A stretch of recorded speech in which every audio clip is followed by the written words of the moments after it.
আলহামদুলিল্লাহ ওয়াসসালাতু ওয়াসসালামু আলা রাসূলিল্লাহ ওয়া আলা আলিহি ওয়া সাহবিহি আজমাইন আম্মা বাদ। আল্লাহ সুবহানাহু ওয়া তাআলার অসংখ্য শুকরিয়া, যিনি আমাদেরকে তৌফিক দিয়েছেন রাসূল সাল্লাল্লাহু আলাইহি জীবনে আমরা দিন সম্পর্কে জানার জন্য, শেখার জন্য। আমাদের সাথে উপস্থিত আছেন আমাদের শায়েখ মুখলিসুর রহমান মনসুর মাদানী হাফিজাহুল্লাহ। শায়েখ আমাদেরকে শেখাচ্ছেন দুরুসুল মুহিম্মা লিআম্মাতিল উম্মাহ বইটি থেকে। ইনশাআল্লাহ শায়েখ শুরু করবেন এখনই।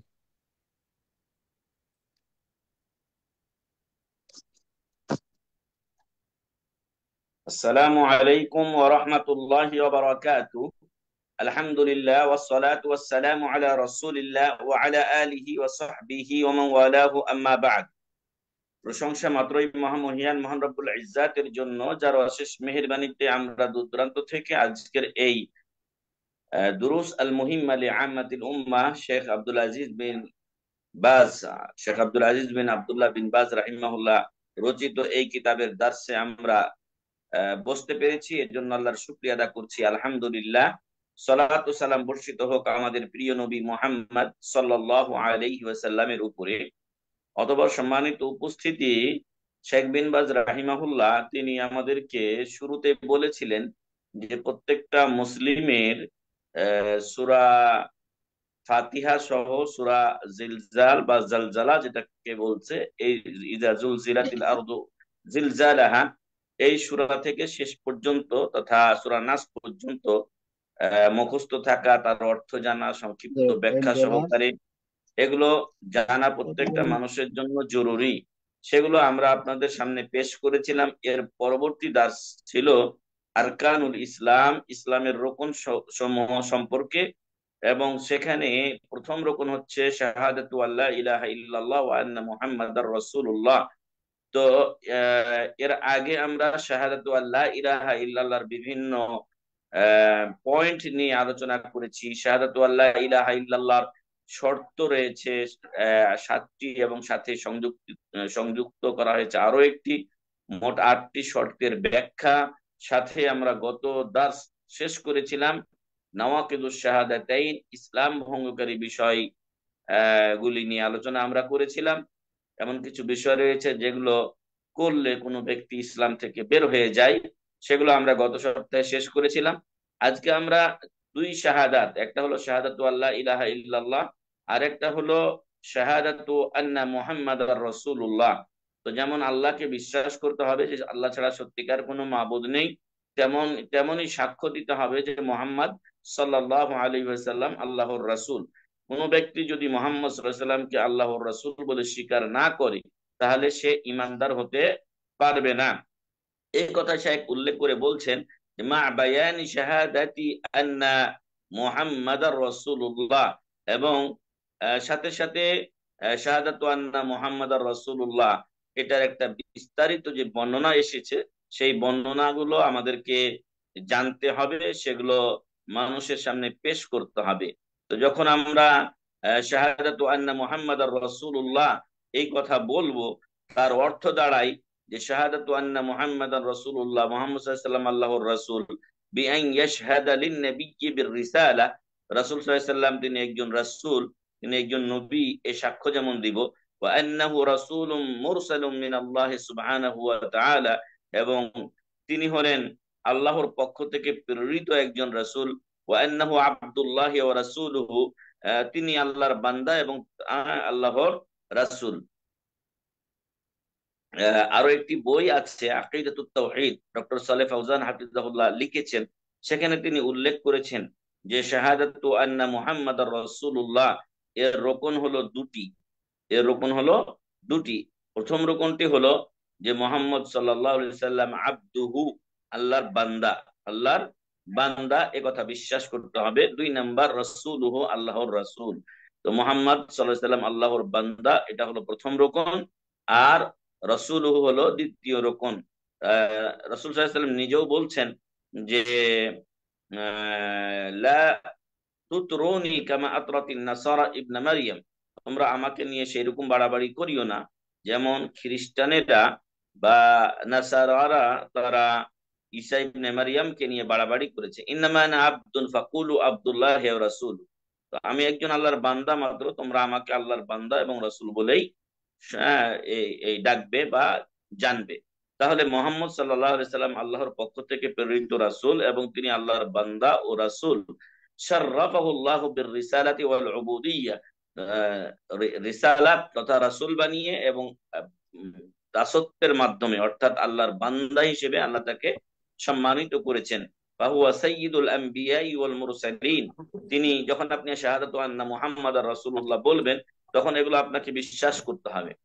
মোহাম্মদ সাল্লাল্লাহু আলাইহি ওয়াসাল্লাম হলেন সকল নবীদের সর্দার, ওয়া আফজালু খালকিল্লাহ, এবং আল্লাহর যত মাখলুক আছে সবার মধ্যে শ্রেষ্ঠ হলেন মোহাম্মদ সাল্লাল্লাহু আলাইহি ওয়াসাল্লাম। যেমন রাসূল সাল্লাল্লাহু আলাইহি ওয়াসাল্লাম নিজেও বলেছেন, ওয়া আনা সাইয়্যিদু ওয়ালাদি আদম ওয়ালা ফখর, আমি আদম সন্তানের সর্দার, কিন্তু এতে আমার কোনো গর্ব অহংকার নেই, কারণ এই দান আল্লাহর পক্ষ থেকে এসেছে। ওয়া হুয়া সাইয়্যিদু ওয়ালাদি আদম ওয়া আউয়ালু শাফিইন ওয়া মুশাফফাইন, এবং তিনি হলেন আদম সন্তানের লিডার ও সর্দার নেতা, এবং তিনি কিয়ামতের দিন প্রথম শাফাআত করবেন আহ, সকল মানুষের হিসাব শুরু করার জন্য, এবং ওয়ামুশাফাইন, এবং তিনি তার শাফাআতকে আল্লাহ তাআলা কবুল করবেন। ওয়া আউয়ালু মান ইউনশাক্কু আনহুল কবরু, এবং কিয়ামতের দিন হাসর নাসর যেদিন হবে, সিংহায় ফুৎকার হবে, সেই দিন সর্বপ্রথম রাসূল সাল্লাল্লাহু আলাইহি ওয়াসাল্লামের কবর কবর বিদীর্ণ হবে। ওয়া আউয়ালু মান ইয়াদখুলুল জান্নাতা, এবং কিয়ামতের দিন আল্লাহ রাসূল সাল্লাল্লাহু আলাইহি ওয়াসাল্লাম হিসাব নিকাশ সবকিছু শেষের পরে তিনি সর্বপ্রথম জান্নাতে প্রবেশ করবেন। বাআসাহুল্লাহু বাশীরান ওয়া নাযীরা, মহান রব্বুল আলামিন তাকে সুসংবাদদাতা, যারা ভালো আমল করবে তাদের জন্য সুসংবাদদাতা, নাযীরান যারা মন্দ কাজ করবে তাদের জন্য সতর্ককারী হিসেবে প্রেরণ করেছেন। আরো প্রেরণ করেছেন ওয়াদাইয়ান ইলাল্লাহি বিইذনিহি ওয়া সিরাজাম মুনীরা, আল্লাহর হুকুমে একজন দায়ী হিসেবে আল্লাহ তাকে প্রেরণ করেছেন। ওয়া সিরাজাম মুনীরা, উজ্জ্বল উজ্জ্বল উজ্জ্বল উজ্জ্বল আলো হিসেবে বা উজ্জ্বল সূর্য হিসেবে তাকে আল্লাহ তাআলা প্রেরণ করেছেন। মা মিন খাইরিন ইল্লা ওয়া দাল্লাল উম্মাতা আলাই, যত কল্যাণ আছে সেই কল্যাণ সম্পর্কে তিনি তার উম্মতকে সংবাদ দিয়েছেন। ওয়ালা শাররা ইল্লা হাদ্দারাল উম্মাতা মিনহু, এবং যত অকল্যাণ আছে সেই অকল্যাণ গুলো থেকে তিনি তার উম্মাদকে, তার জাতিকে, মুসলিমদেরকে সতর্ক করেছেন।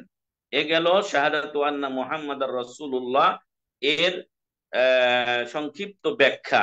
হ্যাঁ, শাহাদাতু আন্না মুহাম্মাদার রাসূলুল্লাহ এর সংক্ষিপ্ত ব্যাখ্যা এতক্ষণ আমরা পেশ করলাম। এরপরে শাইখ বলতেছেন যে সাথে সাথে এ সাক্ষ্য দিতে হবে, মানে বিশ্বাস করতে হবে, ও মুক্তাদাহা, এই শাহাদাতু আন্না মুহাম্মাদার রাসূলুল্লাহর চাহিদা হলো, দাবি হলো, তাসদীকুহু ফীমা আখবার, মুহাম্মদ সাল্লাল্লাহু আলাইহি সাল্লাম অনেক বিষয়াবলীর তিনি সংবাদ দিয়েছেন, অনেক বিষয়াবলীর তিনি সংবাদ দিয়েছেন, সেটা অতীতের, বর্তমানের, ভবিষ্যতের যে সংবাদই তিনি দেন না কেন, সহিহ হাদিস দ্বারা যেটা প্রমাণিত হবে সহিহ সনদে, সেটা অবশ্যই বিশ্বাস করতে হবে। যদিও আমাদের মনে, আমাদের বিবেকে সেটা মেনে না নেয়, অথবা আমাদের মস্তিষ্কে সেটা প্রবেশ না করে, তবুও সেটা সত্য বলে জানতে হবে যদি হাদিস বা রেওয়ায়েত বা বর্ণনা বিশুদ্ধ হয়ে থাকে। যেমনটি শায়েখ এখানে বলছেন যে তাসদীকুন নবী সাল্লাল্লাহু আলাইহি ওয়াসাল্লাম বিমা ইখবিরু বিহি মিন লাওয়াজিমি শাহাদাতি আন্না মুহাম্মাদার রাসূলুল্লাহ, রাসূল সাল্লাল্লাহু আলাইহি ওয়াসাল্লাম যেগুলো সম্পর্কে সংবাদ দিয়েছেন সেগুলোকে সত্যায়ন করা। শাহাদাতু আন্না মুহাম্মাদার রাসূলুল্লাহ, আমাদের কালেমায়ে শাহাদাতের দ্বিতীয় পাঠ মুহাম্মাদুর রাসূলুল্লাহর আবশ্যিক জিনিসের অন্তর্ভুক্ত।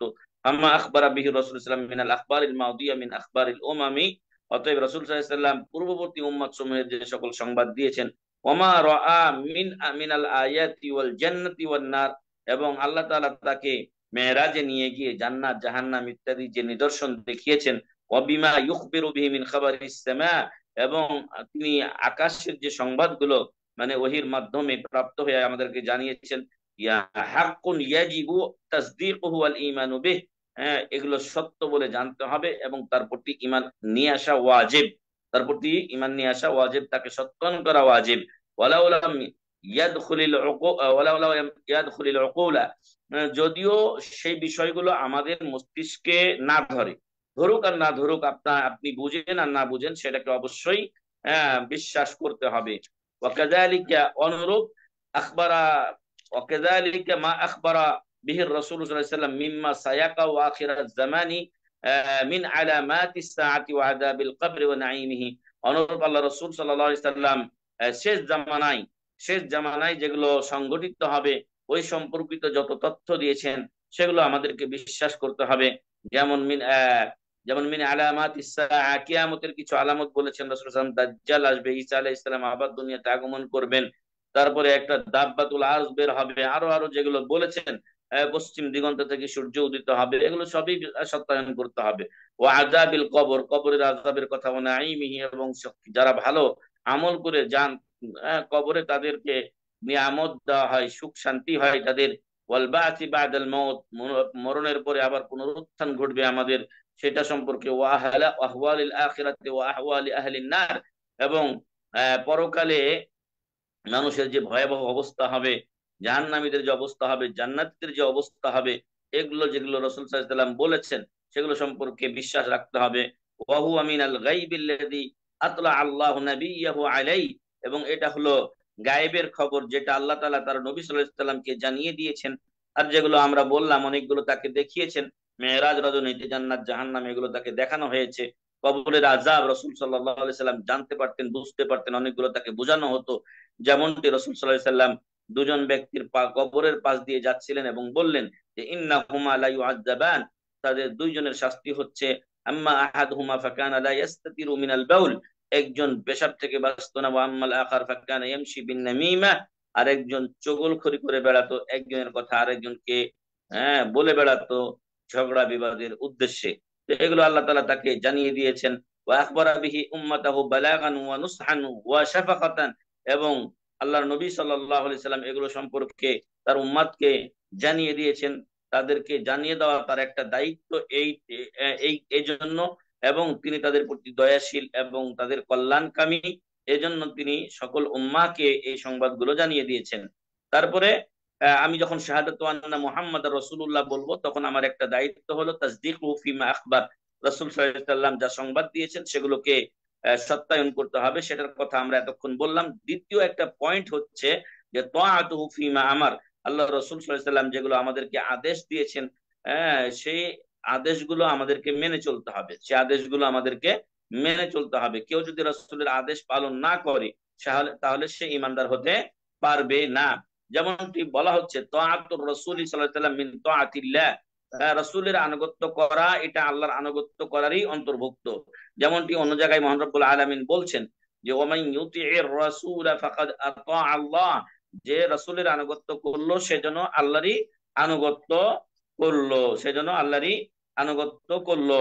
আরেক জায়গায় আল্লাহ বলছেন ওমা আতাকুমুর রাসূলু ফাখুযু, রাসূল সাল্লাল্লাহু আলাইহি ওয়াসাল্লাম তোমাদেরকে যা দেন তা তোমরা গ্রহণ করো, আর ওমা নাহাকুম আনহু ফান্তাহু, যা থেকে নিষেধ করেন তা থেকে তোমরা বিরত থাকো। সূরাতুল হাসর ৭ নম্বর আয়াত। অন্য জায়গায় রাসূল সাল্লাল্লাহু আলাইহি ওয়াসাল্লাম বলছেন নিজে, মা আমারতুকুম মিন আমরিন ফাতু মিনহু মাস্তাতাতুম, আমি তোমাদেরকে যে সকল বিষয়ে আদেশ করি, নির্দেশ দেই, সেগুলো তোমরা যথাসাধ্য পালনের চেষ্টা করো। ফায়াজিবু আলাল মুসলিমি ইমতিসালু আমরিল রাসূল সাল্লাল্লাহু আলাইহি ওয়াসাল্লাম কামা ক্বালা তাআলা, অতএব প্রত্যেক মুসলমানের উপরে রাসূল সাল্লাল্লাহু আলাইহি ওয়াসাল্লামের আদেশ বাস্তবায়ন করা এটা ওয়াজিব। যেমনটি আল্লাহ তাআলা বলছেন ইয়া আইয়ুহাল্লাযীনা আমানুস্তাজীবু লিল্লাহি ওয়া লির-রাসূল, হে ঈমানদারগণ তোমরা ইস্তাজিবু লিল্লাহি ওয়া লির-রাসূল, আল্লাহ ও রাসূলের ডাকে তোমরা সাড়া দাও। ইদা দাআকুম, যখন তারা তোমাদেরকে আহ্বান করেন, ডাকেন, লিমা ইউহয়িকুম, যা তোমাদেরকে জীবিত করবে, তোমাদেরকে সঞ্জীবিত করবে। ওয়ালাকাদ দরাবা আসহাবুন নবী সাল্লাল্লাহু আলাইহি ওয়াসাল্লাম আরওয়া আল আমসিলাতি ফি ইস্তিহবা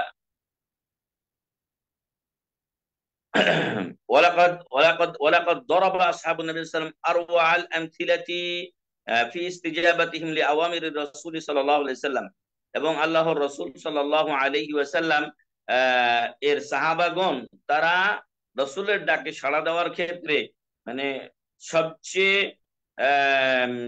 এই উন্নত এবং সবচেয়ে আশ্চর্যজনক দৃষ্টান্ত স্থাপন করেছেন। ফালাম্মা হাওলাতিল কিবলাতু ইস্তাদারু ফিস সালাহ, যখন কিবলা পরিবর্তনের আয়াত নাযিল হয়েছিল তখন বাইতুল মুকাদ্দাস থেকে মসজিদে কাবা শরীফের দিকে, মসজিদে হারামের দিকে, তখন মসজিদে কিবলাতাইন, অনেকে আপনারা উমরা ও হজে গেছেন দেখেছেন, তো এই মসজিদে কিবলাতাইনই তাদের কাছে সংবাদ পৌঁছলো যখন তারা আসরের নামাজে ছিলেন, তখন ওই নামাজেই তারা সাথে সাথে এই কিবলা পরিবর্তন করলেন, 2 রাকাত পড়লেন আগে বাইতুল মাকদেসের দিকে। এরপরে যখন সংবাদটা পেয়েছিলেন সাথে সাথে কাবার দিকে তারা মুখ ফিরিয়ে নিয়েছিলেন। তার এই জন্য এই মসজিদকে মসজিদে কিবলাতাইন বলা হয়। তো তারা কিভাবে তাহলে আমল করেছেন, সালাতটাও অপেক্ষা করেননি, সালাতের মধ্যেই তারা কেবলা পরিবর্তন করে নিয়েছেন। ওয়ালাম্মা আমারাহুম লা ইউসাল্লিয়ান্না আহাদুকুমুল আসরা ইল্লা ফি বানি কুরাইদা। আরেকটা হাদিসে বর্ণিত হয়েছে যে রাসূল সাল্লাল্লাহু আলাইহি সাল্লাম একদিন কিছু সাহাবীকে বানি কুরাইদা ইহুদি বস্তি সেখানে পাঠিয়েছিলেন এবং বলেছিলেন যে তোমাদের কেউ আসরের নামাজ বানি কুরাইজাতে যাওয়া ছাড়া পড়বে না। তো রাস্তায় দেখা গেল যে আসরের নামাজের টাইম চলে যাচ্ছে। তখন একদল সাহাবী করেছিলেন কি, তারা আসরের নামাজ রাস্তায় পড়ে তারপর আবার রওনা দিয়েছেন। আর আরেক দল বানি কুরাইজাতে গিয়ে আসরের নামাজ পড়েছেন, তাদের লেট হয়ে গেছে তবুও। কেন? কারণ রাসূল সাল্লাল্লাহু আলাইহি ওয়াসাল্লাম আদেশ করেছেন যে আসরের নামাজ তোমরা বানি কুরাইজা ছাড়া পড়বে না। এতটা আনুগত্যশীল ছিলেন তারা রাসূল সাল্লাল্লাহু আলাইহি ওয়াসাল্লামের প্রতি। বা তাআতুর রাসূলি হিদায়াতুন, অতএব আল্লাহ রাসূল সাল্লাল্লাহু আলাইহি ওয়াসাল্লামের কেউ যদি সত্যিকার অর্থে আনুগত্য করে তাহলে সে হেদায়েত লাভ করবে। এটা হেদায়েতেরই একটা পথ। আর আপনারা, আমরা তো খতিব সাহেবদের কাছে শুনি, হয়তো আমাদের সম্মানিত নোমান ভাইকে হয়তো মাঝে মাঝে খুতবা দিতে আমি দেখেছি। তো এখানে আমরা বলে থাকি খুতবায়, ফাইন্না খায়রাল হাদিসি কিতাবুল্লাহ ওয়া খায়রাল হাদি হাদি মুহাম্মাদিন সাল্লাল্লাহু আলাইহি ওয়াসাল্লাম। উন্নত হেদায়েত, উন্নত আদর্শ হলো, দিক নির্দেশনা হলো মুহাম্মদ সাল্লাল্লাহু আলাইহি সাল্লামের দিক নির্দেশনা। অতএব আল্লাহ তাআলা বলছেন যে ওয়াইন তুতিউহু তাহতাদু, তোমরা যদি রাসূল সাল্লাল্লাহু আলাইহি ওয়াসাল্লামের আনুগত্য করো তাহলে তোমরা হেদায়েত প্রাপ্ত হবে। ওমান আতাআর রাসূলা ফালাহুল ফালাহু ওয়াল ফাওজু ফিল আখিরাহ, যে ব্যক্তি রাসূল সাল্লাল্লাহু আলাইহি ওয়াসাল্লামের আনুগত্য করবে সে পরকালে সফলতা, মুক্তি ও নাজাত পাবে। আল্লাহ তাআলা বলছেন ইন্নামা কানা কাউলাল মুমিনিনা ইযা দুউ ইলাল্লাহি ওয়া রাসূলিহি, প্রকৃত মুমিন যারা, তাদেরকে যখন আল্লাহ ও রাসূলের পথে আহ্বান করা হয় তখন তারা বলে লিয়াহকুমা বাইনাহুম, আল্লাহ ও রাসূলের পথে আহ্বান করা হয় তাদের মাঝে সে অনুযায়ী, আল্লাহ ও রাসূলের কথা অনুযায়ী ফয়সালা করার জন্য। আইয়াকুলু সামি'না ওয়া আতা'না, তখন তারা বলে যে আমরা শুনলাম এবং মেনে নিলাম, শুনলাম এবং মেনে নিলাম। ওয়া উলাইকা হুমুল মুফলিহুন, আর তারাই হলো সফল কাম। অতএব আল্লাহ ও রাসূলের কথাকে মেনে নেওয়াটাই সফলতার অন্যতম চাবিকাঠি এবং পথ ও উপায়। ওমান ইউতি'ল্লাহা ওয়া রাসূলাহু ওয়া ইয়াখশাল্লাহা ওয়া ইয়াত্তাকি ফাউলাইকা হুমুল ফাইজুন, যারা আল্লাহ ও রাসূলের আনুগত্য করবে, আল্লাহকে ভয় করবে, আল্লাহকে ওয়া ইয়াখশাল্লাহা ওয়া ইয়াত্তাকি, আল্লাহকে ভয় করবে, আল্লাহর পাকড়াওকে ভয় করবে, ফাউলাইকা হুমুল ফাইজুন, তারাই হলো সফল কাম, তারাই হলো কৃতকার্য। আল্লাহ তাআলা অপর আয়াতে বলছেন ওমান ইউতি'র রাসূল মান ইউতি'ল্লাহা ওয়ার রাসূল ফাউলাইকা মা'আল্লাযিনা আলাইহি আন'আমা আল্লাহু আলাইহিম মিনান নাবিয়্যিন ওয়াস সিদ্দীকিন ওয়াস শুহাদাই ওয়াস সালিহিন, যারা আল্লাহ ও রাসূলের আনুগত্য করবে তারা ওই সমস্ত লোকদের সাথে কিয়ামতের দিন থাকবে যারা যারা হলেন নবীগণ, সিদ্দিকগণ, সত্যবাদীগণ, শুহাদা, শহীদগণ, সালেহীন, নেককার, পরহেজগার ব্যক্তি। ওয়া হাসুনা উলাইকা রাফিকা, বন্ধু হিসেবে তারা কতই না উত্তম। তাহলে যে ব্যক্তি আল্লাহ রসুলের আনুগত্য করবে সে কিয়ামতের দিন এই চার প্রকার শ্রেষ্ঠ ব্যক্তিদের সাথে হাসর নাসর তার হবে। তারা হলেন নবীগণ, সত্যবাদীগণ, শহীদগণ, সালেহীন, পরহেজগার ব্যক্তিবর্গ, এবং উত্তম বন্ধু হলেন এই সমস্ত ব্যক্তিগণ। ওমান খালাফা আমরা রাসূল সাল্লাল্লাহু আলাইহি সাল্লাম, এবং যারা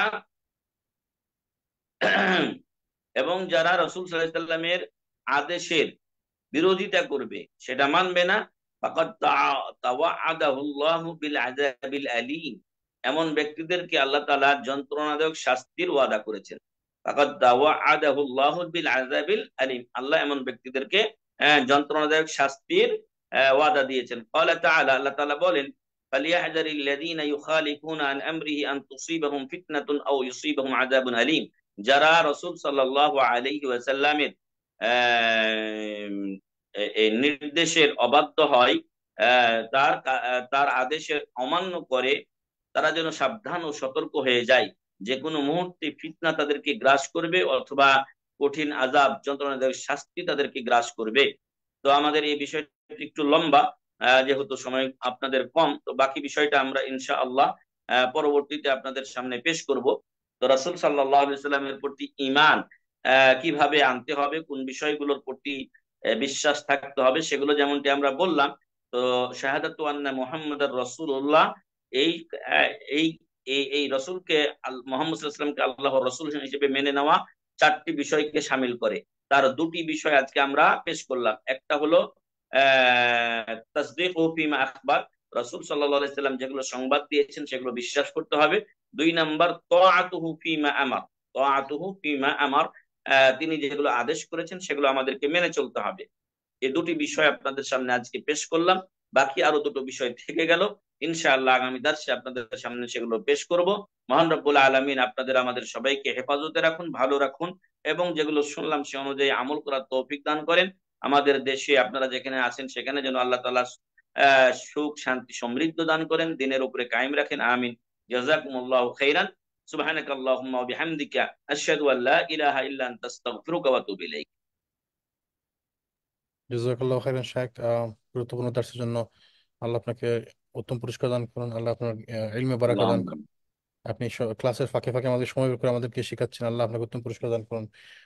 যদি এই পর্যায়ে কোনো ভাইয়ের কোনো প্রশ্ন থাকে ইনশাল্লাহ আমরা হয়তো কিছু প্রশ্ন নিতে পারি। কেউ যদি কোনো প্রশ্ন থাকে ইনশাল্লাহ।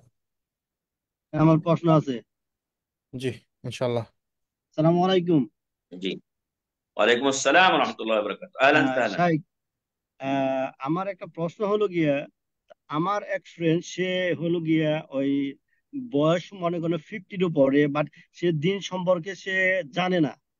এখন সে কসর করবে কিভাবে? এখন জুহর আর আসর সময় ও মাগরিবের আগ দিয়ে আসছে, আসার পরে সে এই আসরের সালাতটা আদায় করছে, কিন্তু জুহর পরে নাই।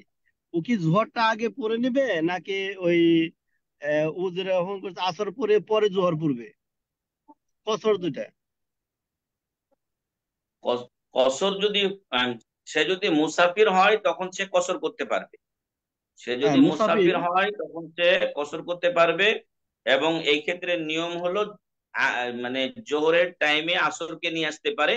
অথবা যদি তার সুবিধা হয় যে আমি কেবল সফর শুরু করেছি, একটু যদি বিলম্বে আমি পড়ি তাহলে আমার সফরের জন্য ভালো হয়, কিছুটা পথ আমি সামনে চলে যাই, তাহলে আসরের টাইমেও জোহরকে নিয়ে যেতে পারবে। যে কোনো এক ওয়াক্তের টাইমে পড়লেই হলো, জোহর থেকে নিয়ে মাগরিবের আগ পর্যন্ত জোহরের এবং আসরের সলাৎকে যে কোনো সময়ে তার সুবিধা মতো সে জমা করে পড়তে পারবে। এখানে কসরে মুসাফিরের জন্য ডবল মানে ইয়া দেওয়া হয়েছে, সুযোগ সুবিধা দেওয়া হয়েছে। সেটা হলো 2 নামাজকে জমা করা, 2 নামাজকে জমা করা, একসাথে পড়া, তাতে তার সময় বেঁচে গেল। আরেকটা বিষয় হলো কসর করা। আহ জোহরের নামাজ 2 রাকাত, আসরের নামাজ 2 রাকাত। তো এই যে নামাজগুলোর সিরিয়াল, এটা রক্ষা করা ওয়াজিব, এটা রক্ষা করা ওয়াজিব। যদিও মতবিরোধপূর্ণ মাসালা, কেউ কেউ বলছেন হ্যাঁ যে যদি এমনটি হয় যে জামাত চলছে আসরের, আমি জোহর পড়ি নাই, তখন আমি কি করব? তো একদল বলছেন যে জোহরের নিয়তেই সে আসরের জামাতে শরীক হবে। এখন সর্বোপরি যেটা মাসালা সেটা হলো জোহরের নামাজ আগে আদা করবে, পরে আসর আদা করবে।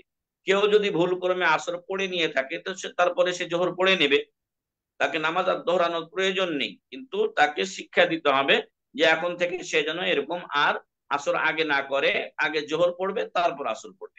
আশা করি বুঝতে পেরেছেন। হ্যাঁ, জাযাকাল্লাহু খাইরান শাইখ। ভাই একবার আল্লাহ ফিক। বারাকাল্লাহু ফিক। আর যদি কোনো ভাইয়ের কোনো প্রশ্ন থাকে ইনশাল্লাহ। এখানে যদি কারোর কোনো প্রশ্ন থাকে, আমাদের এখানে শাইখ ওই যে মসজিদে আজকে করতেছে আর কি, তো আমাদের এখানে 10-12 জন ভাই আছে যারা শুনতেছেন আর কি। জি, মাশাআল্লাহ মাশাআল্লাহ। যদি কারো কোনো প্রশ্ন থাকে ইনশাল্লাহ। আমার একটা ছিল। জি, আসসালামু আলাইকুম। ওয়ালাইকুম আসসালাম ওয়া রাহমাতুল্লাহি ওয়া বারাকাতুহু। আমার কোশ্চেনটা হচ্ছে, আমরা যে আমাদের যে উদ্দেশ্য, আমাদের উদ্দেশ্য করতেছি কি, উদ্দেশ্যটা হচ্ছে যে আমরা জান্নাত চাই চাই আর কি, জান্নাতুল ফেরদৌস চাই সবাই। অ্যাকচুয়ালি আমার উদ্দেশ্যটা কি, আল্লাহকে সন্তুষ্ট করা নাকি আমার জান্নাতের পাওয়া? কোনটা অ্যাকচুয়ালি আমার উদ্দেশ্য, মুখ্য উদ্দেশ্য হবে? হুম, আচ্ছা সুন্দর। মানে আমার উদ্দেশ্য কি জান্নাত পাওয়া নাকি আল্লাহর সন্তুষ্টি পাওয়া? সন্তুষ্টি পাওয়া, ঠিক আছে। দুইটা। তো কিন্তু আমরা যখন দোয়া করি জান্নাতুল ফেরদৌস, জান্নাতুল ফেরদৌস, জান্নাতুল ফেরদৌসই বলতেছি, কিন্তু আল্লাহকে সন্তুষ্ট করাটাই কি আমার মুখ্য উদ্দেশ্য কিনা, এটা হলো আমার কোশ্চেন। হুম, সুন্দর কথা, জাযাকাল্লাহ খাইর। মূলত আল্লাহ যখন সন্তুষ্ট হবেন, যে কাজগুলো আল্লাহ তাআলা করতে বলেছেন ওই কাজগুলো যখন আপনারা আমরা করব, তখন ওটাতে আল্লাহ সন্তুষ্টও হবেন এবং তার বিনিময়ে আল্লাহ জান্নাতও দান করবেন। এমন এই জন্য আমাদেরকে যেটা মূল টার্গেট আমাদের আল্লাহর সন্তুষ্টি অর্জন তো অবশ্যই। হ্যাঁ, যেমনটি বলা হয়েছে যে রেদার রাব্বি ফি রেদাল ওয়ালিদাইন, আল্লাহ সন্তুষ্ট হবেন পিতামাতা সন্তুষ্ট থাকলে। যদি আপনি পিতামাতার খেদমত করেন তাহলে আল্লাহ, পিতামাতা যখন সন্তুষ্ট হবেন আল্লাহ তখন সন্তুষ্ট হবেন। তো আল্লাহর সন্তুষ্টি অর্জন এবং সেই অর্জনের মাধ্যমেই জান্নাত লাভ সম্ভব। ঠিক আছে, যদি আল্লাহকে অসন্তুষ্ট করে তো আর জান্নাত পাওয়া যাবে না। তো এখন ভাইয়ের যেটা প্রশ্ন সেটা হলো, আমি এইটা উদ্দেশ্য করব না জান্নাত পাওয়া উদ্দেশ্য করব? আমাদের উভয়টি উদ্দেশ্য, উভয়টি আমাদের উদ্দেশ্য। তবে মেন টার্গেটটা থাকবে আল্লাহর আদিষ্ট কাজ পালন এবং নিষেধকৃত কাজগুলো থেকে বিরত থেকে আল্লাহর সন্তুষ্টি অর্জন করা। আর আল্লাহর যখন সন্তুষ্টি অর্জন আমাদের হবে তখন আমরা জান্নাত লাভ করব। আর আল্লাহর কাছে যে চাইতেছি আমি, এই যে জান্নাতুল ফেরদাউস চাচ্ছি, এটাও আল্লাহর আদেশের অন্যতম একটা অংশ।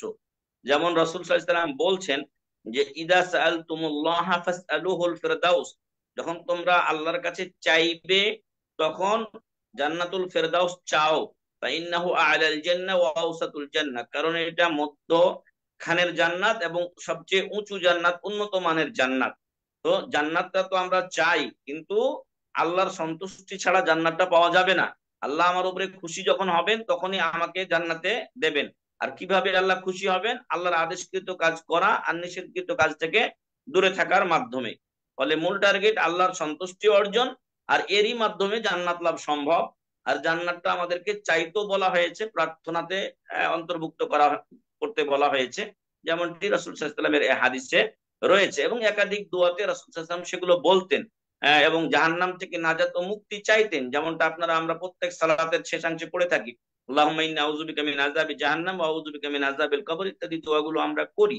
তো আশা করি সম্মানিত ভাইয়ের কাছে স্পষ্ট হয়েছে যে আমরা আল্লাহর সন্তুষ্টি থেকে উদ্দেশ্য করব, আর আল্লাহর আদেশকৃত ওই যে সন্তুষ্টি অর্জন হবে আদেশকৃত কাজ করা এবং নিষেধ থেকে দূরে থাকা। আর এই সকল যে আদেশকৃত কাজ করা তারই অংশ হলো জান্নাত প্রার্থনা করা আল্লাহর কাছে, এবং সেটা হলো আমাদের পুরস্কার। আল্লাহর আনুগত্য যদি করি, রসুলের আনুগত্য করি, আর আল্লাহর নিষেধ, রসুলের নিষেধ থেকে দূরে থাকি, তাহলে আল্লাহ আমাদের প্রতি খুশি হবেন, আর খুশি হয়ে তিনি আমাদেরকে পুরস্কৃত করবেন। সেই পুরস্কারটাই হলো জান্নাত। এটা আমি গতবার আসি, আবার এটা জাযাকুমুল্লাহ খাইর। বারাকাল্লাহ আমি ফিক। কনফিউজ হয়ে গেছি। আসসালামু আলাইকুম নোমান ভাই, আমার একটা প্রশ্ন আছে। জি, আমরা যে কোনো সলাতে 4 রাকাত বিশিষ্ট সলাতে যখন আমরা প্রথম বৈঠকে মানে তাশাহুদে বসবো, তখন কি আমরা এই শুধু ওই আত্তাহিয়াতে পড়বো, তারপরে কি আবার দরুদ ইব্রাহিম পড়বো? এখন আমি একটু শুনছি যে আপনার আপনি যদি দরুদ ইব্রাহিম পড়েন প্রথম বৈঠকে, তাহলে আপনার এটা সুজদা দিতে হবে। বলে বলে এটা হানাফি মাযহাব, শাইখ একটু বলবেন আচ্ছা, ইনশাআল্লাহ। ধন্যবাদ, জাযাকাল্লাহ খাইর। আমরা যেই বই পড়ছি, এই শাইখ বিন বাজ রাহিমাহুল্লাহর বই হয়তো আসবে, সেটা আমাদের সালাত অধ্যায়ে আসবে। আমরা কিন্তু এখন 5টা রুকনের মধ্যে 1 নাম্বার রুকনে আছি। হ্যাঁ, আমাদের সালাত অধ্যায়টা লম্বা দীর্ঘ আলোচনা করেছেন এই কিতাবে। হ্যাঁ, তো সেইখানে বলা হয়েছে যে রাসূল সাল্লাল্লাহু আলাইহি ওয়াসাল্লাম প্রথম বৈঠকে, মানে 4 রাকাত বা 3 রাকাত সালাত বিশিষ্ট সালাতের প্রথম বৈঠক, যেখানে শুধু আত্তাহিয়াতু আমরা পড়ি, সেখানে রাসূল সাল্লাল্লাহু আলাইহি ওয়াসাল্লাম তার উপরে তিনি সালাত পেশ করতেন। ফলে সেই হাদিসের ভিত্তিতে কোনো ভাই যদি ইমামের পিছনে থাকেন, তার যদি আত্তাহিয়াতু পড়ার পরে সময় থাকে, তিনি দরুদে ইব্রাহিম পড়তে পারেন। এটা নেকির কাজ, এটার জন্য সাহু সাজদা দিতে হবে না। যে বলেছে সে হয়তো জানে না ওই হাদিসটা, যে রাসূল সাল্লাল্লাহু আলাইহি ওয়াসাল্লাম নিজেই নিজের উপরে কি করতেন, দরুদ পেশ করতেন, সালাতের রহমতের দোয়া করতেন। সেই হাদিসের ভিত্তিতে এই যদি কেউ সময় পায় ইমাম সাহেবের পিছনে আত্তাহিয়াতু তাশাহুদ পড়ার পরে, তাহলে তিনি প্রথম বৈঠকেও দরুদ পড়তে পারবেন, এতে সাহু সাজদা লাগবে না। যদি একাকিও থাকেন তবুও তিনি পড়তে পারবেন, যদি তিনি মনে করেন আমি একটু সময় নিয়ে পড়বো। আর এই আত্তাহিয়াত দরুদটা, এখানে দরুদ আবশ্যক কিছু না, তবে সে পড়লে নেকি পাবে, তার পক্ষে দলিল আছে। আর কেউ পড়লে তাকে সাহু সাজদা দিতে হবে এমনটি ঠিক নয়, কারণ পড়ার যেহেতু দলিল আছে, সেহেতু সেটা অতিরিক্ত বলে গণ্য হবে না। আশা করি ভাই বুঝতে পেরেছেন। জাযাকুমুল্লাহ খায়ের। শাইখ, আমি একটু আরবি ভাই প্রশ্ন করছেন, এটা সম্পূরক প্রশ্ন। বলছেন যে আম, তাশাহুদের সাথে দূরত্ব পড়লো, এটা তো হাদিসে আসছে আলহামদুলিল্লাহ। আর দোয়া কি পড়তে পারবে যদি সময় থাকে, দোয়া? হ্যাঁ হ্যাঁ, আর সালাদটা পুরোটাই দোয়া। সালাত মানে প্রেয়ার, দোয়া। ফলে যদি আপনি ইমামের সাথে থাকেন, আপনি আত্তাহিয়াতু পড়েছেন, দরুদ শরীফ পড়েছেন, হয়তো আপনার ইমামও দরুদ শরীফ পড়ছে প্রথম তাশাহুদে, হ্যাঁ, সেই ক্ষেত্রে আপনি একটু সময় হয়তো একটু তাড়াতাড়ি পড়ে নিয়েছেন, হ্যাঁ, তখন আপনার কাছে একটু টাইম থেকে গেছে, তখন আপনি কিছু দোয়া পড়তে পারেন, কোরআন ও হাদিসের দোয়াগুলো আপনি পড়তে পারেন, সমস্যা নেই। জাযাকাল্লাহ খাইর। ফরজ সালাতের ক্ষেত্রে, সালাতের ভিতরে দোয়া করতে চাইলে উত্তম হলো কোরআন ও হাদিসের দোয়াগুলো পড়া। যদিও নিজ ভাষায় দোয়া করা নাজায়েজ নয়, কিন্তু উত্তমের খেলাফ। জি, আর নফল নামাজ হলে তখন নিজের ভাষাতে দোয়া করলেও কোনো সমস্যা নাই ইনশাআল্লাহ। জাযাকাল্লাহ খাইর শাইখ। আমি একটু শাইখ অ্যাড করি যে আমাদের এখানে কিছুদিন আগে এক ভাই আসছিলেন, ওই হানাফি মাযহাবের অনুসারী। তো উনি মনে হয় কনফিউজড হয়েছে এখান থেকে। তো হানাফি ফেকা অনুযায়ী কেউ যদি প্রথম তাশাহুদে দুরুদের পরে দুরুদ পড়ে, তাহলে তাকে সহজতা দিতে হবে হানাফি ফেকা অনুযায়ী। আবার যদি এমনও বলা হ্যাঁ, আছে। ওই আপনাকে ওই ওই কথাটাই বললাম যে ওই হাদিস তাদের জানা নেই। জি জি ফলে এটাকে তারা অতিরিক্ত ভাবে না, অতিরিক্ত কাজ করলে সাজদা দিতে হয়। মানে এইখান থেকেই আর কি ইয়াটা, জি এই আপনার ধ্যান ধারণাটা এখানেই চেন যে এটা তো অতিরিক্ত হচ্ছে, অতিরিক্ত হলে তো সাজদা দিতেই হবে, স্বাভাবিক। জি কিন্তু ওই হাদিসটা তো ওনারা জানেন না। জি। জাযাকাল্লাহ শাইখ। শাইখ, আর লাস্ট প্রশ্ন, আরেকটা প্রশ্ন করি।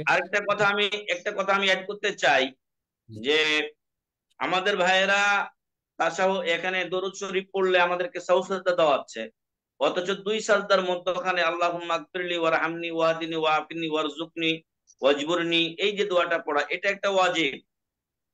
এই ওয়াজিবটা তারা ছেড়ে দেয়, তখন তো আমাদেরকে বলে না যে সাজদা দিতে হবে বা কিছু।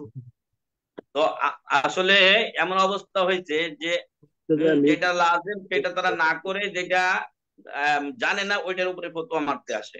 আচ্ছা, জি। আরেকটা কি বলছিলেন আপনি বলেন। আমাদের এক আঙ্কেল প্রশ্ন করেছেন, বন্যা কবলিত লোকদের সাহায্যের জন্য খাওয়া এবং অন্যান্য সাহায্য যদি কোনো অর্থ জাকাতের অগ্রিম হিসাবে দান করা হয়, তাহলে জাকাতের দান হিসাবে গণ্য হবে কিনা, মানে এই জি ব্যাপারে আপনার। হবে। এখনকার যারা বন্যাতে ক্ষতিগ্রস্ত হয়েছেন, তাদের হয়তো চাল ডাল সবকিছু ছিল, ভালো সবকিছু ছিল, কিন্তু মানুষের জীবন যখন বাঁচানো মুশকিল হয়ে গেছে, তখন চাল ডাল সব রেখে তারা চলে আসছে। ওইগুলো এখন ভিজে টিজে নষ্ট হয়ে গেছে, গবাদি পশু চলে গেছে। যার ফলে তারা এমন একটা সিচুয়েশনে পড়ছেন যে খাবার নেই। হ্যাঁ, এবং ওই আশ্রয় কেন্দ্রগুলোতে তারা আছেন। কালকে এক মহিলার কথা শুনলাম, বলছে আমাকে চাউল দিয়েছে, আমাকে আলু দিয়েছে, ডাল দিয়েছে, আমি এগুলো কোথায় রান্না করে খাবো? ঠিক আছে। তো এই পরিস্থিতিতে তারা পড়েছেন। ফলে এই সমস্ত ব্যক্তিগণ, যারা গরিব ও দরিদ্র কাতারে চলে গেছেন, মুহতাজ।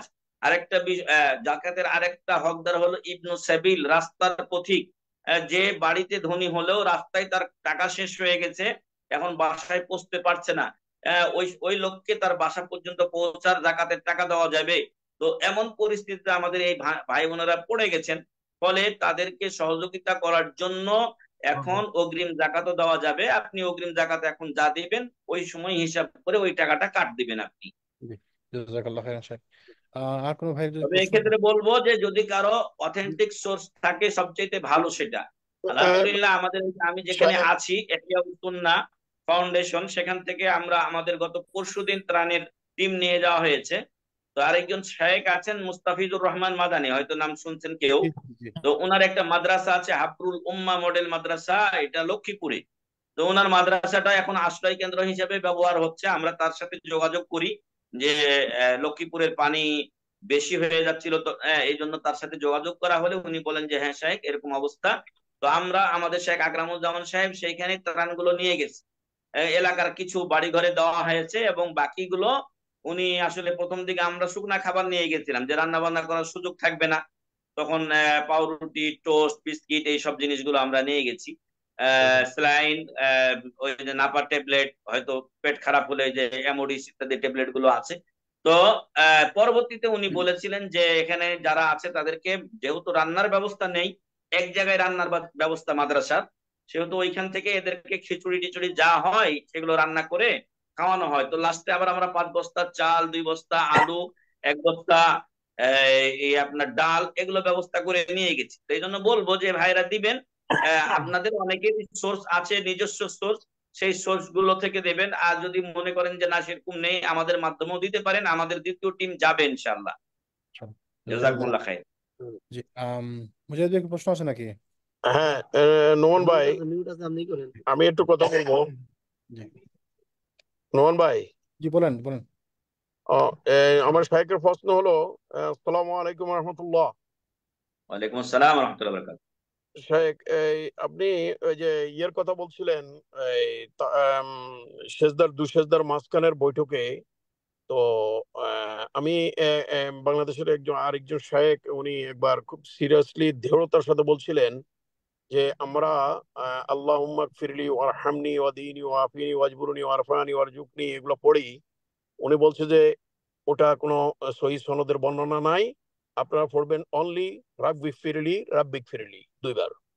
তো এটা একটা প্রশ্ন আমার, যে এটা আসলে উনি কতটুকু অথেন্টিক বা কতটুকু জয়ীফ বা দুর্বল, এটার একটা দিবেন। আরেকটা হলো, প্রশ্ন হলো আমার, এই যে ইয়ের কথা বলছিলেন, তাশাহুদের বৈঠকে 4 রাকাত বা 3 রাকাত সালাতের মাঝখানে, তাশাহুদের বৈঠকের মধ্য বৈঠকের, যে আমি দুরূদ পড়তে পারবো যদি সময় থাকে এবং পড়লে এটা এটা কি ফরজ সালাতের ক্ষেত্রে কোনো সমস্যা হবে কি না?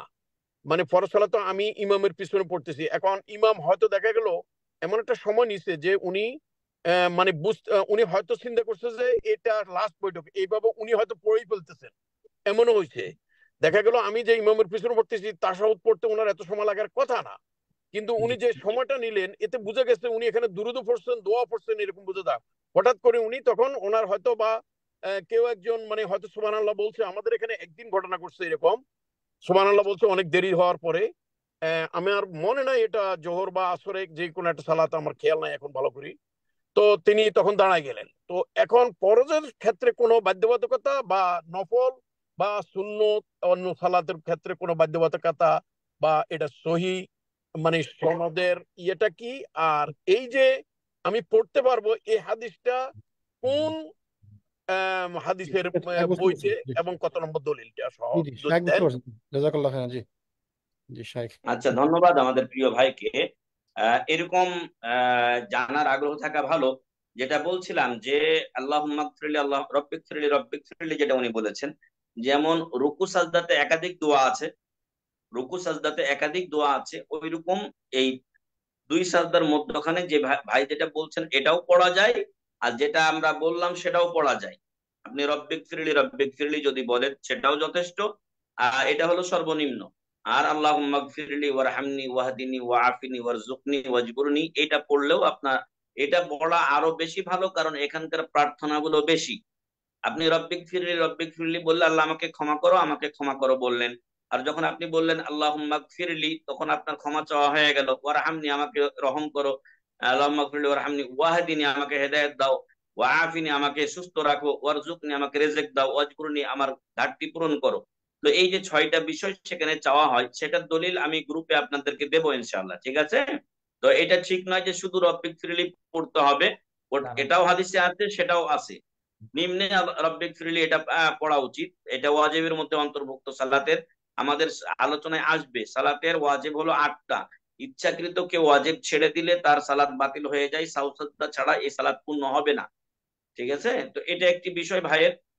দুটাই আছে, ফলে দুটাই পড়তে পারবেন আপনি। আর যেটা বলছেন যে ওইটা নাই অথেন্টিক ভাবে, সেটাও ঠিক নয়। সেটাও অথেন্টিক, এটাও অথেন্টিক। যেরকম সুবহানাক আল্লাহুম্মা রাব্বানা ওয়া বিহামদিকা আল্লাহুম্মা গফিরলি সুবহান কুদ্দুসুম রব্বুল মালাইকাতি ওয়ার রূহ, সুবহানা রাব্বিয়াল আলা, সুবহানা রাব্বিয়াল আযীম, এই একাধিক গিয়ে দোয়া রুকু ও সাজদায়, এটা যেমন অথেন্টিক, ওইরকম ওটাও অথেন্টিক, কোনো সমস্যা নেই। আর এই যেটা আপনি বললেন যে ইমাম যদি বিলম্ব করে তখন আমি পড়বো না, এমনি পড়তে পারবো, এটা সহিহ হাদিসে বর্ণিত হয়েছে। ফলে আপনি ইমামের সাথে না থাকলেও আপনি অন্য সময় পড়তে পারবেন, একাকি ফরজ হোক নফল হোক, যে কোনো তাশাহুদের প্রথম বৈঠকে আপনি এই দরুদটা পড়তে পারবেন, এটার দলিল আছে। আর সেটা আপনি চেয়েছেন, আমি গ্রুপে দিয়ে দেবো ইনশাআল্লাহ আপনাকে। জি, জাযাকাল্লাহ খাইর। সাহেব গ্রুপে দিয়ে দিছি অলরেডি, এটা হিস্টুল মুসলিমের মধ্যে আছে দলিলটা, আচ্ছা আবু দাউদের আচ্ছা, মধ্যে আছে, ঠিক আছে, আমাদের নোমান ভাই দিয়ে দিয়েছেন, ভাই দেখে নেবেন। আর অনেকগুলো। বাকিটা দরকার হলে ওই যে আল্লাহুম্মা মাগফিরলি ওয়ারহামনি ওয়াহদিনি, এটাও আমি দিয়ে দেবো ইনশাআল্লাহ। জি, জাযাকুমুল্লাহ খাইর। তো শেষ করি নোমান ভাই আজকে। ইনশাআল্লাহ। জি, জাযাকাল্লাহ খাইর। সুবহানাকা আল্লাহুম্মা ওয়া বিহামদিকা আশহাদু আল্লা ইলাহা ইল্লা আনতা আস্তাগফিরুকা ওয়া আতুবু ইলাইক। আসসালামু আলাইকুম ওয়া রাহমাতুল্লাহি ওয়া বারাকাতুহু। ওয়ালাইকুম আসসালাম ওয়া রাহমাতুল্লাহ।